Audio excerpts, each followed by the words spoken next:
and smooth.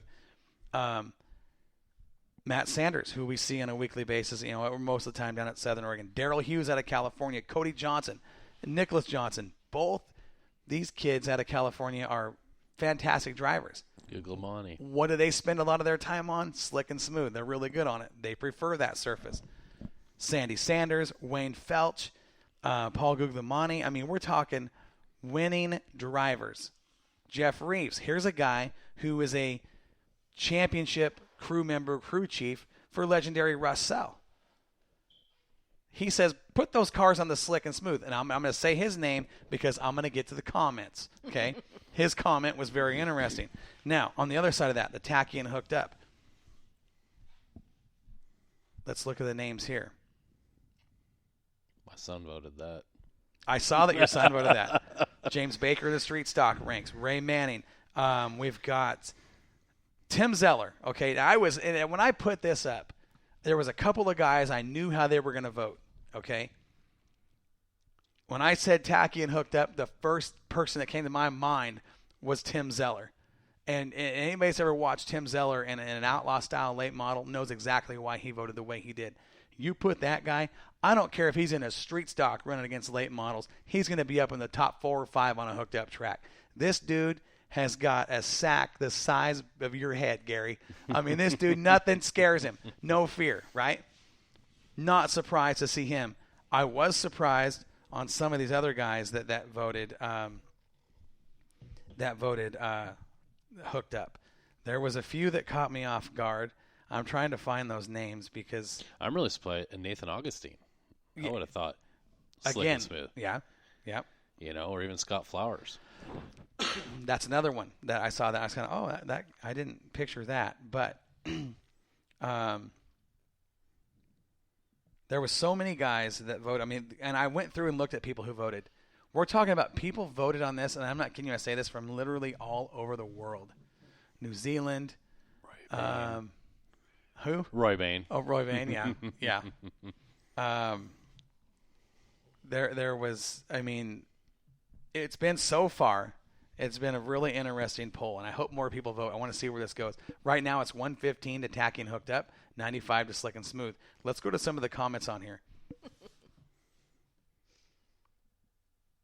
Okay, Chris Biggs drives a late model. He says dry slick all the way. When it's hammered down, stuff gets wrecked, and it's because guys can't control their car. Dry slick puts the driver in the car and setup. I'm going to tell you guys something right now. I've said this on the air. I'm going to say it again. Chris Biggs, I agree with you 100%. 100% I agree with that statement. Do we like seeing fast? Do we like seeing speed? We do. And that's when you see the hooked up tracks, okay? Everything he said, cars get destroyed, motors get blown, stuff gets torn up, everybody's fast. Guys that aren't as talented now become more dangerous on a hooked up track than they are dry slick, okay, because everybody's fast. And you see a lot of damage and carnage on these type of tracks. Mm-hmm. As a fan, the speed is wicked. You love to watch it, but you hate seeing the wrecks. You hate seeing the caution. You hate seeing drivers get hurt and stuff torn up, okay? I am with Chris Biggs on this poll. I prefer to watch. Now, and I'll tell you this has changed. When I was younger, I loved the hooked up tracks because the speed was just so bad fast, right?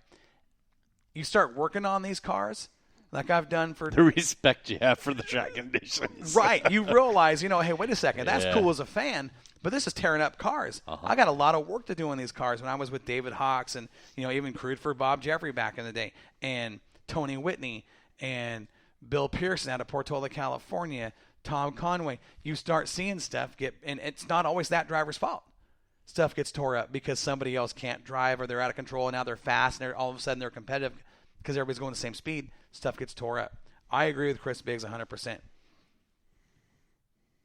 Like I said, some of these comments are interesting. Jocelyn Johnson comes on and says, Chris Biggs separates the men from the boys. There's a perspective going the opposite way. That's how I read it. It's almost like she supports... Am I reading that right? She supports dry slick, saying separates men from the boys, or separates men from the boys on the heavy? Yeah, I think so. I think she. Okay. Yeah. We won't read the other comment. Others. Rod Jernigan says, well, if you're a driver, you should be able to handle either one. Okay. Should be able to, but everybody's got their forte. I know guys that couldn't win a race to save their life on dry slick, but you put them on a hooked-up, heavy lockdown track, and you're not going to run with them at all anywhere. I mean, I can name a few guys. Bob Boyd, David Hawks, another one. Bruce Hipple, fantastic on a hooked-up track. I mean, that was kind of one of his fortes. I mean, how many guys? Bob Boyd, another guy. You put him on a hooked-up track, and he's gonna run away from you. Okay, there's guys that specialize in certain things that are so good. Now, I want to read. Andrew Johnson had a neat comment. Okay, here's Tim Zeller had an interesting one. Tim Zeller says, tacky, of course. That's when the big ball sports begin. Most dogs run to the porch and hide. Okay. Did you hear what I said about Tim Zeller earlier when I was talking about him? That is honest to God, genuine Tim Zeller right there. You want to find out who's fast on a hooked up track and who's got some sack? That's the first guy you need to look at how he drives on him. No kidding. I mean, this guy is no fear. Just the ability to what he did on on hooked up tracks was beyond fun as a fan to watch. And man, if you were a crew chief or a crew member in any other car and you saw that kind of track condition with Tim Zeller in the house, you knew this is going to be a long night. We're going to be chasing Tim Zeller all night long. Greg Marco, he's back in Indiana. He says black gumbo tacky. He likes them hooked up. This one here was interesting. Andrew Hall. Real drivers don't care what the surface looks like. They just buckle up and overcome. Both have their faults and strength. It's learning to do what to do with it. It's learning what to do with which that makes a real driver. Okay, that's a great comment. That's a great comment because if you're good on both, man, hey, great for you. Great for you, and I don't know if that makes a guy a real driver. There's a lot of real drivers out there that are better one way or the other.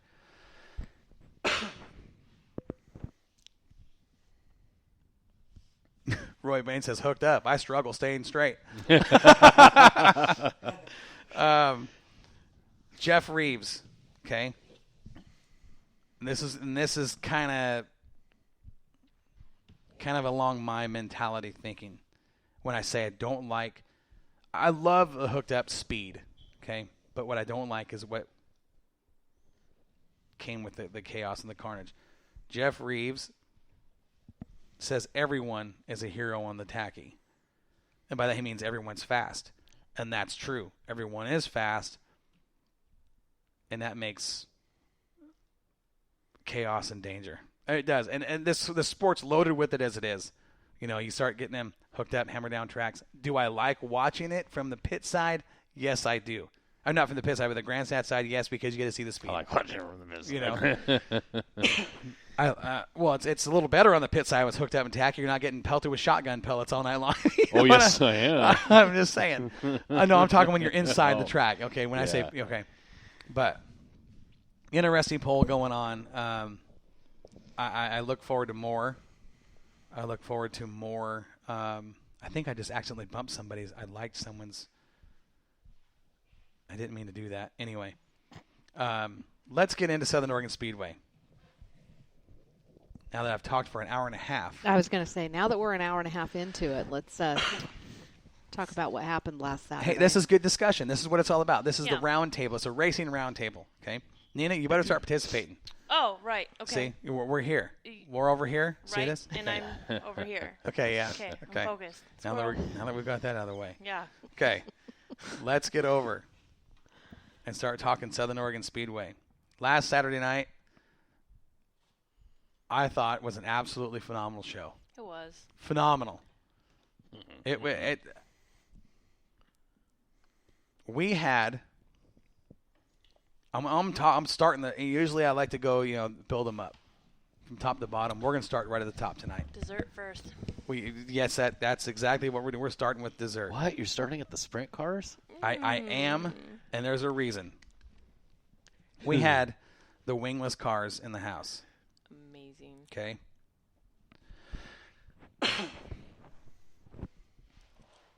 I will tell you this. In all of my life, that is hands down the best wingless sprint car race I have ever watched. Yep. What we watched Saturday. Do you agree? I agreed so much that I think I figured out what did happen Saturday night with my heart rate and everything. I think it was anxiety. It was adrenaline, baby. It was was adrenaline. all You almost went to the hospital. You almost pulled did. You almost pulled what I did at the Bud Nationals last year. I ended up in the hospital when we got home. You weren't too far from that. It took me 2 hours to get to the point where I was feeling right again. Yeah. But I was super anxious and excited. That was a great race. The racing was so exciting that when I'm videoing it up there, I didn't know who to watch. I mean, it was just You had to keep on the there's leaders. action everywhere. Absolutely. But the race for the lead. Unbelievable. I'll tell you looking what, at one if everybody out on of the one freeway eye. could merge like those cars were merging, I know. Can we you would not have a traffic problem anywhere. Oh, Life my would God. be No. so much No easier. contact, With high driving speed. down. 3 or 4 races going on at the same time on the same race. And All the way through the field. Yes. It was insane. The They were just race. zigzagging Really nice. through each other. It was beautiful. Yes, and especially That was zipper racing. when, Yeah. when the leaders were Zipper? ration for the lead New word. through lap traffic. Gary, I was almost back in stroke mode, man. I wasn't too far behind you. I'm gonna send a shout out right now before we get any farther into this. I got to give Jeremy Means props. Jeremy Means showed up. He's the race director of the Wingless Series. This was not a series event, but a lot of those guys were here. Okay, and we had some guys out of California. We had a lot of really fast wingless sprint cars. My voice now is better than it was last Saturday. I still feel terrible. I've got some allergies going on. Something is affecting me. I knew I was going to be struggling tonight with what was going on. I said, hey, Jeremy, former flagman. He's been a race director for karts. Done a little bit of announcing. I said, how would you feel about coming up and doing this show with me? Putting on a headset. Let's go to work. Let's do some announcing. You know these guys in the sprint cars. This is your deal. You're with these guys race in and race out. You're the race director. I said, you want to have some fun? Come up in the booth. He says, sure. I'm going to tell you right now. I am going to tell you right now, Jeremy Means, I am impressed. He did so good. First of all, I love the guy. He's super cool. Haven't seen him in a while, so it was fun to see him. And his girlfriend Carrie, who does the scoring for him. I have never heard Jeremy announce. I have heard him a time or two in the kart ranks. I loved it. I'll tell you, I had so much fun announcing this show with Jeremy Means Saturday night. Jeremy and I go way back. I've watched this kid grow up. Man, I call him a kid. He's 15 years younger than I am, whatever. I mean, That's a kid He when might you're- be 30 yeah. now. So, We're old enough to be his parents. Both of us, I would say, consider ourselves a bit of a racing historians, West Coast racing historians, Pacific Northwest mostly. Jeremy's a wealth of knowledge.